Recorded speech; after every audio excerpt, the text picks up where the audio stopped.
In today's video, I'm going to teach you how to create a Jira workflow in 2025. This tutorial is designed to guide you through the essential steps to set up your Jira workflow efficiently and effectively. Whether you're a beginner or someone with some experience, this guide aims to provide a comprehensive approach to customizing your workflow to meet the unique needs of your projects. To begin, head over to the Atlassian website. This is your go-to platform for collaboration tools designed for software, IT, and business teams. Just open your preferred web browser and enter the URL for Atlassian. Once you're there, let's move on to the next step, which involves signing into your Atlassian account. Look for the Sign In button, usually located at the top right corner of the web page. Click on it and enter your credentials. If you don't have an account yet, you'll need to create one. Make sure your details are up to date to ensure a smooth experience. Once you're signed in, navigate to your Jira home. This will redirect you to your dashboard, summarizing all your current projects and tasks. It's a handy feature to keep track of everything you're managing. Locate the project you'd like to create a workflow for. It should be displayed on your Jira home page. Click on the project to open its dedicated page. This is where you'll be spending most of your time customizing your workflow. Next, you'll need to select a task within your project. This helps in effectively managing the workflow as you'll have tangible tasks to apply it to.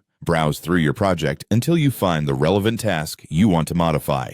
Once you've selected a task, look for the three-dot icon, often referred to as the More Options menu. It's generally located on the Task Details page. Clicking on it will display several options. Choose Manage Workflow from this list. Now you're in the workflow management area where the actual customization takes place. Here you can add statuses, transitions, and rules to your workflow. It's essential to understand what each of these components does. Statuses indicate the different stages your tasks will go through. Transitions are the movements between these statuses, and rules can automate certain actions when conditions are met. Take your time to define each element based on how you handle processes within your team. And that's it. You've now created a Jira workflow adaptable for your project requirements. Remember to save your changes and, if necessary, share the updated workflow with your team to ensure everyone is aligned. By following this guide, you've built a structured way to manage tasks that can improve productivity and streamline project management processes.